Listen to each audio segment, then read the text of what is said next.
Selamat sore Bapak Ibu Saudara-saudara yang dikasihi Tuhan Yesus Kristus.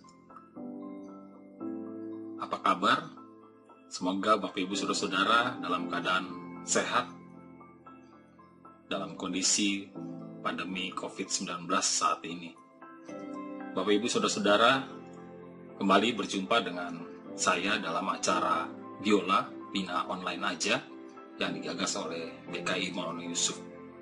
Saat ini kita akan sedikit berbincang tentang tema yang mungkin masih akrab di telinga kita, tentang bullying. Kira-kira sebulan yang lalu, tepat di tahun ini,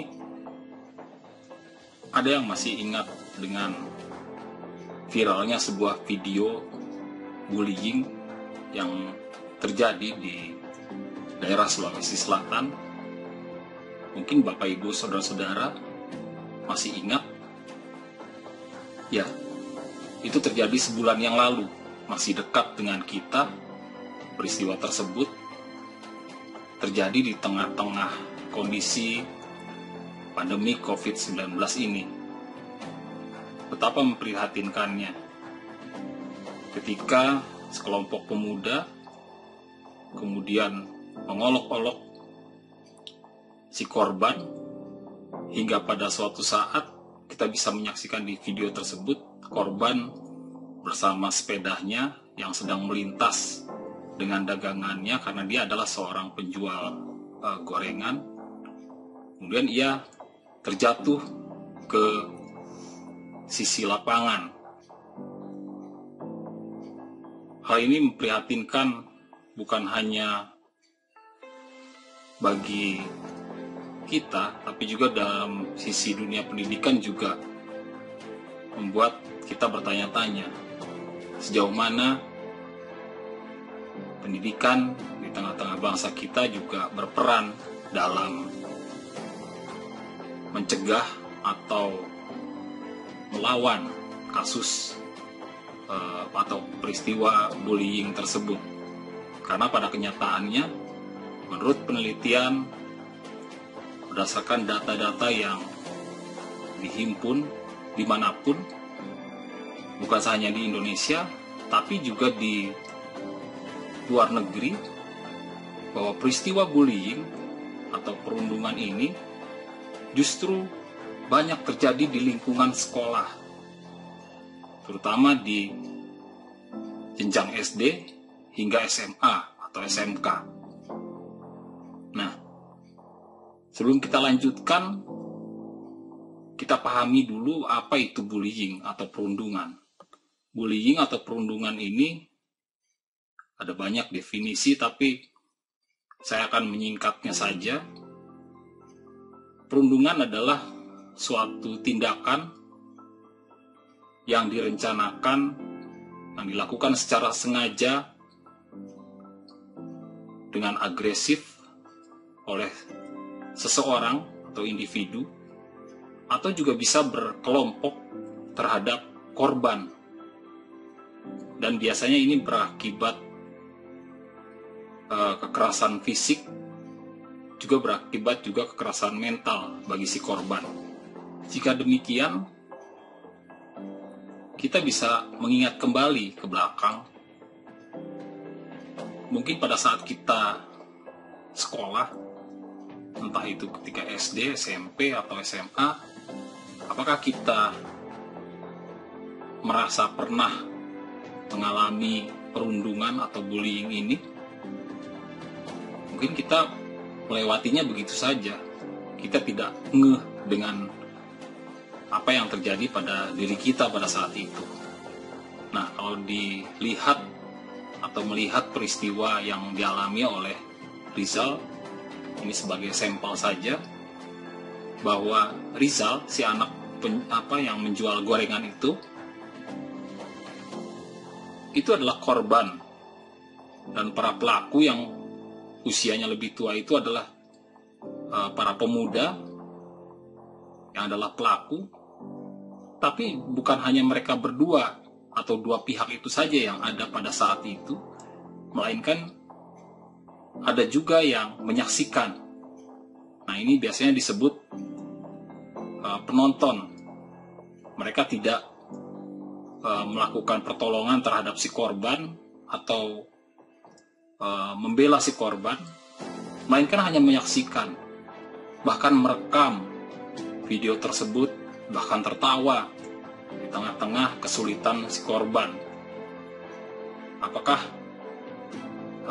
selama ini kita menyadari bahwa mungkin saja posisi kita bukan sebagai pelaku atau korban, melainkan juga sebagai penonton di tengah-tengah peristiwa perundungan? Mengapa terjadi peristiwa bullying atau perundungan? Ada beberapa sebab yang bisa kita ketahui bersama. Yang paling utama adalah biasanya muncul karena masalah keluarga.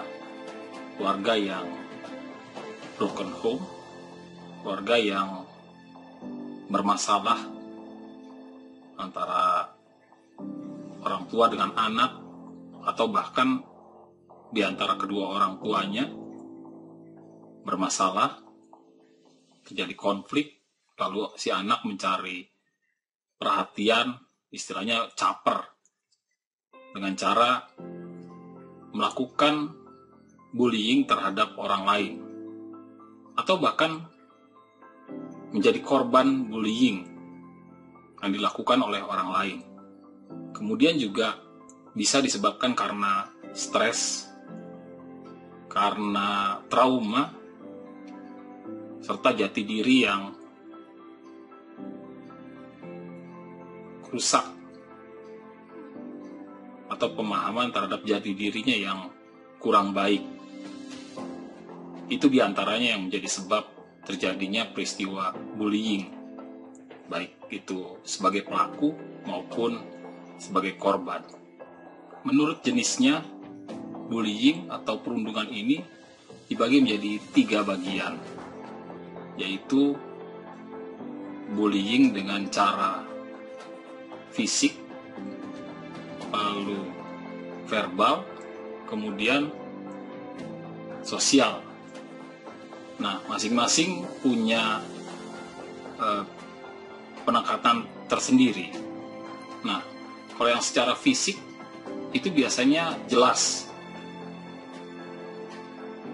si pelaku akan bersentuhan dengan si korban atau melakukan hal-hal yang membuat fisik korban terluka atau sakit. Misalnya meludahi, memukul, mencubit, menjambak, dan perilaku-perilaku kekerasan secara fisik yang dilakukan oleh pelaku terhadap korban lainnya.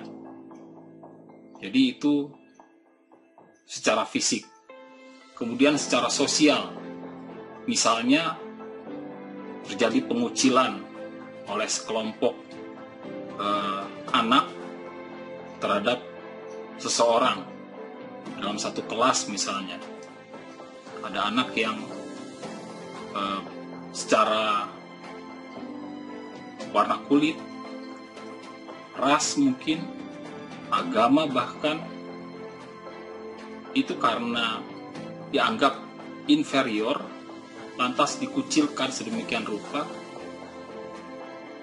Tapi juga bukan hanya dikucilkan, melainkan juga dianggap tidak berguna atau tidak ada pengaruhnya terhadap kelas tersebut, terhadap teman-teman yang lainnya. Diisolasi, istilahnya seperti itu. Tidak ditanggapi, segala hal yang dilakukan oleh si korban atau si anak tadi itu dianggap tidak berarti. Lalu kemudian yang ketiga, secara verbal atau hanya melalui ucapan, misalnya dengan ejekan, dengan makian, dengan melecehkan secara verbal. Nah, ini yang 3 jenis ini yang sering terjadi ketika peristiwa perundungan atau bullying. Bisa juga ketiga-tiganya menjadi jenis yang dilakukan bukan hanya satu atau bukan hanya dua, tapi juga ketiga-tiganya dilakukan oleh pelaku terhadap korban. Bapak Ibu Saudara-saudara, peristiwa bullying atau perundungan ini tentu akan menimbulkan dampak bagi si korban. Korban akan mengalami rendah diri atau rasa percaya dirinya itu kurang. Kemudian juga dia mengalami rasa atau timbul rasa marah, sedih, rasa kesepian, kemudian tidak berdaya, serta terisolasi. Nah, jauh dari itu juga si korban bisa mengalami depresi yang juga berakibat atau menimbulkan keinginan untuk bunuh diri. Korban juga sulit percaya pada orang lain. Nah, dampak inilah yang biasanya terlihat atau muncul ketika peristiwa perundungan ini sudah berjalan sekian lama waktunya. Jadi tergantung bagaimana korban bertahan atau mengalami perundungan ini, dia menghadapinya seperti apa. Bisa si korban bisa dalam waktu jangka pendek dia akan merasakan dampak-dampak yang tadi disebutkan, atau dalam jangka yang sangat panjang, karena tadi disebutkan bahwa akibat jenis-jenis perundungan tadi ada secara fisik, secara verbal, secara sosial, itu menimbulkan dampak yang disebutkan tadi. Rendah diri, kurang percaya diri, kemudian juga rasa marah, terisolasi, depresi, bahkan bunuh diri. Dan akibatnya juga akan mengalami kurang percaya kepada orang lain. Bapak Ibu Saudara-saudara, di akhir bagian dari perbincangan kita pada saat ini di acara Biola mengenai bullying atau perundungan, muncul pertanyaan di benak kita, lalu bagaimana kita mencegah terjadinya bullying atau perundungan? Nah, yang dilakukan oleh kita sebagai orang tua terhadap anak-anak kita, yang pertama adalah membangun konsep diri yang baik terhadap si anak. Mungkin kalau anak-anak usia SD hingga SMP, orang tua perlu lebih banyak berperan di dalam membangun konsep diri yang baik. Di jenjang SMA, anak-anak juga masih tetap kita perhatikan, namun beri mereka juga sedikit inisiatif atau kreativitas. Kita memberikan arahan pada mereka agar mereka punya konsep diri yang baik, bukan yang merendahkan dirinya sendiri,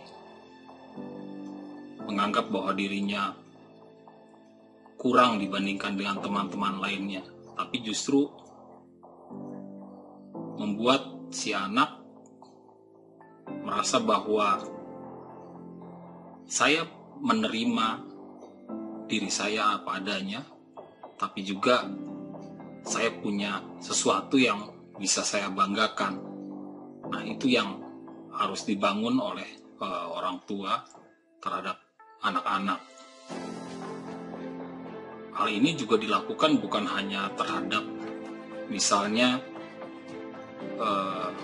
kecenderungan anak-anak yang mungkin akan menjadi korban, tapi juga terhadap para pelaku, juga mungkin kepada penonton yang berperan sebagai penonton di peristiwa perundungan itu sendiri.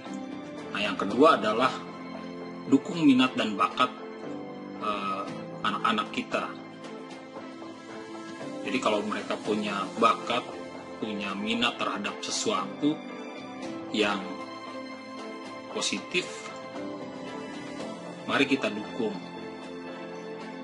Ada banyak hal yang bisa kita lakukan, yang juga bisa dilakukan oleh anak-anak kita dalam menyalurkan bakat atau minatnya. Misalnya bermain musik, menggambar atau melukis, kemudian juga menulis, olahraga mungkin. Banyak sekali hal yang bisa kita dukung agar mereka juga punya kegiatan atau aktivitas yang akhirnya membuat mereka berpikir bahwa saya punya potensi yang positif untuk dikembangkan saat ini bahkan ke depan. Nah, yang ketiga adalah ajarkan anak mengatakan tidak. Tidak di sini dalam arti menolak untuk menjadi korban bullying atau perundungan. Tentu ini bukan sesuatu hal yang mudah. Mereka juga perlu dibekali dengan pemahaman yang benar, yang baik, bahwa mereka harus berani menyatakan tidak terhadap misalnya ajakan-ajakan untuk melakukan hal-hal yang negatif. Juga mungkin terhadap keinginan-keinginan dirinya yang mungkin berakibat hal yang negatif itu. Yang keempat, selalu beri dukungan kepada anak. Jadi apapun yang dilakukan anak untuk mengembangkan potensi dirinya, potensi yang berdasarkan minat atau bakat, sehingga menghasilkan suatu sikap-sikap atau tindakan yang positif, mari kita dukung bersama secara penuh. Kemudian yang kelima, itu membangun rasa empati pada anak. Jadi jangan abaikan jika sesekali anak yang pulang sekolah mungkin itu tiba-tiba merasa sedih, merasa dikucilkan di sekolah. Tolong kita dengarkan, kita simak baik-baik apa sebenarnya yang terjadi, apa yang sebenarnya dialami oleh anak kita di sekolah bersama teman-temannya. Ini seringkali terjadi pengabaian pada mereka, sehingga mereka mempunyai semacam shortcut atau jalan pintas yang sebenarnya kurang baik dilakukan oleh mereka. Mereka melakukan isolasi diri, mereka tidak mau sekolah, mereka tidak mau bertemu dengan orang lain dengan berbagai alasan. Padahal mereka mungkin sudah menjadi korban dari perundungan atau bullying itu sendiri. Nah, 5 hal ini juga mungkin bisa ditambahkan dengan hal-hal yang lainnya terkait juga dengan peristiwa cyberbullying. Mungkin penanganannya juga akan berbeda. Ini perlu juga kita melihat undang-undang ITE yang berlaku. Jadi jika perlu, anak-anak misalnya jenjang SMP, SMA sudah dikenalkan juga dengan peraturan-peraturan atau undang-undang yang berlaku, undang-undang ITE yang berlaku, bahwa harus waspada atau harus hati-hati dalam memberikan pernyataan-pernyataan atau kalimat di media sosial, sehingga tidak merugikan orang lain, juga tidak merugikan diri sendiri. Karena dampaknya juga seperti kita ketahui bersama akan fatal jika kita melakukan hal-hal yang kurang baik atau yang negatif. Bapak Ibu Saudara-saudara, terima kasih atas perhatiannya. Kita sudah mengikuti sebuah percakapan tentang bullying atau perundungan dalam acara biola dari GKI Maulana Yusuf. Sekali lagi saya ucapkan terima kasih. Semoga kita senantiasa dalam keadaan sehat di tengah-tengah pandemi COVID-19 ini. Tuhan Yesus memberkati. Shalom.